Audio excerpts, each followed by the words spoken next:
Assalamualaikum warahmatullahi wabarakatuh. Di sini saya akan menjelaskan penjelasan TOEFL di skill 8, 9, 10. Semoga kalian bisa memahami apa yang saya jelaskan ini. Jadi di skill 8 itu ada adverb connector definition. Adverb connector are words that connect to clause and show the relationship between them such as time, cause, contrast, condition, manner, or place. Jadi ada di example ini other adverb connector. Adapun di condition itu ada if, in case, provided, providing, unless, whether. Terus kemudian ada contrast. Di contrast itu ada although, even though, will, whereas. Terus ada manner. Di manner itu ada as, indeed, terus place, ada where, wherever. Jadi ciri adverb connector itu selalu diikuti klausa lengkap seperti subjek dan verb. Klausa utama dan klausa adverb ini sama-sama penting. Posisi konektornya ini fleksibel, awal atau tengah kalimat. Nah, kemudian kita pindah di example-nya, struktur pola kalimat itu ada dua pola yang benar. Terus di pola pertama itu ada konektor di awal. Nah, dua pola yang benar ini ada pola yang pertama ada konektor di awal dan ada pola kedua itu namanya konektor di tengah. Nah, di konektor di awal itu rumusnya itu kayak adverb konektor plus subjek plus verb plus subjek plus verb. Nah, konektornya itu ada di awal, adverb konektor. Terus kita pakai yang pola kedua, konektor di tengah. Seperti kita pakai rumusnya subjek plus verb plus adverb konektor, terus subjek plus verb gitu. Ini itu maknanya tidak berubah, hanya saja posisinya yang berbeda. Posisinya yang berbeda, kayak adverb konektornya ada di depan, terus ada di tengah gitu. Nah, di sini kita punya example, ada dua, ada klausa pertama dan ada klausa kedua. Nah, di klausa pertamanya itu if it rains, we will stay at home. Nah, dimana if-nya ini adverb konektornya, it-nya itu subjek, verb-nya itu rains. Terus ada klausa kedua, we will stay at home. Nah, dimana itu subjeknya we, will stay-nya ini verb, terus if-nya ini konektor. Gitu. Ini juga kita bisa balik. If it rain-nya itu kita jadi di sini kita bisa membalikkan, terus if it rain-nya itu kita bisa pindahkan ke belakang. Jadi we will stay at home-nya itu kita pindahkan ke depan gitu. Sebenarnya ini sama, cuman yang membedakan itu strukturnya. Terus di sini kita punya example for sentence. Yang pertama itu nomor 1, number 1, bla bla bla, the weather was bad, we canceled the trip.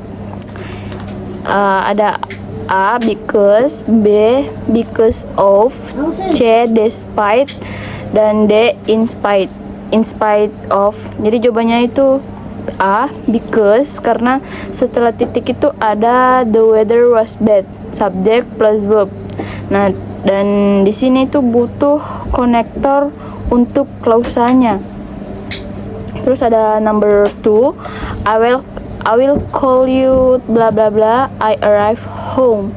Ada A during, B as soon as, C while, dan D itu for.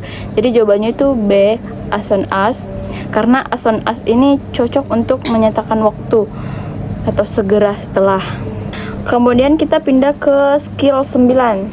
Ada use non-clause connector.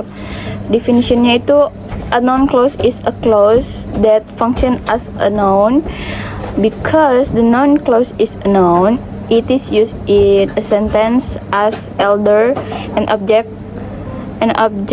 a verb, or the subject of the sentence. Ini tuh non-clause adalah klausa yang menggantikan fungsi noun sehingga bisa menjadi subject, object, dan object or of preposition. Noun clause-nya ini tidak menunjukkan hubungan logis, tapi membentuk isi informasinya. Perbedaan penting dengan adverb connector dengan noun clause connector. Jadi kalau adverb connectornya itu menghubungkan dua klausa, sedangkan noun clause connector itu membentuk satu klausa gitu. Ini saya punya example atau contoh. Ada I know when he will arrive. Jadi when he will arrive ini adalah noun clause yang berupa objek. Nah, objek dari siapa? Objek dari know. Subjeknya I, know-nya verb. When he will arrive ini walaupun di dalamnya ada subjek dan verb, tetapi secara keutuhan kalau sudah disatukan dengan when itu sudah jadi clause kata benda atau noun clause saat ia datang atau kapan ia datang. Terus ada contoh kedua, when he will arrive is not important. Kalau noun clause-nya di depan berarti dia berperan sebagai subjeknya. Nah, kalau when he will arrive-nya di belakang dia berperan sebagai objek. Terus when he will arrive is important ini kan berperan sebagai subjeknya. Kapan ia datang atau saat ia datang itu tidak penting. Saat akan ia datang ini kan satu kalimat satu kejadian. Nah, ini kita jadikan jadi kalimat satu, lalu kita jadikan dia sebagai kata benda. Tapi karena dia merupakan satu kalimat, maka kita bilangnya noun clause. Seperti yang kita pelajari tadi, noun konektornya itu ada di tengah, itu jadi objek. Sama yang satunya lagi, kalau noun konektornya di depan itu jadi subjek. Nah, sini kita ada example of sentence. Yang pertama, I don't know bla bla bla the store opens. Yang bagian A itu ada what, B when, C who, D which. Jawabannya itu B when. Karena setelah when ada the store. Jadi subjek dulu baru pakai when. Terus ada yang kedua, the teacher asked bla bla bla I had finished my homework. Ada A what, B whether, C who, D whatever. Jawabannya itu B karena setelah whether ada I, whatever dulu baru subjek. Terus kita pindah ke skill 10 atau skill 10. Use noun clause connector atau subjects correctly. Definition: in skill 9 we show that noun clause connector were used to introduce noun subject clause or noun object clause. In skill 10 we will see that in some case a noun clause connector is not just a connector. A noun clause connector can also be the subject of the clause at the same time. Kita pindah ke example of sentence.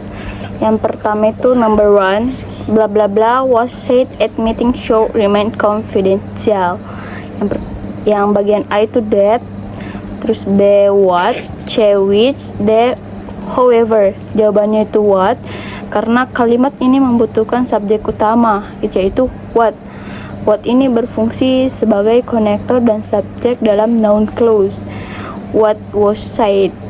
Tidak ada subjek lain dalam clause tersebut.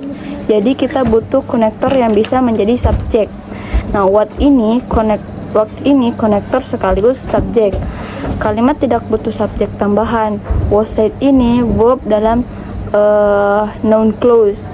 So remain ini verb utamanya. Kalau kita pakai did, kalimat jadi salah karena did tidak bisa menjadi subjek. Jadi di sini itu what ini berfungsi ganda, bisa sebagai konektor, bisa juga sebagai subjek dari noun clause gitu. Ada contoh soal kedua ada bla bla bla, the committee decided was final. Bagian A itu that, B what, C if, D whether. Jawabannya itu what karena di sini tuh butuh subjek kalimat yang juga menjadi objek dari decided.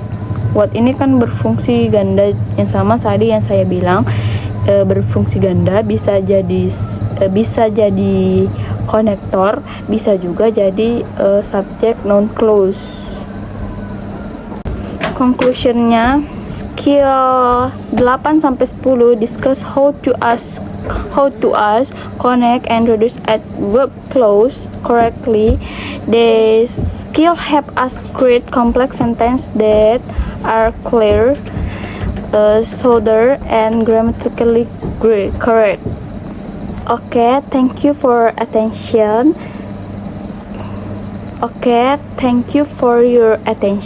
hope this explanation helps you understand the topic more clearly.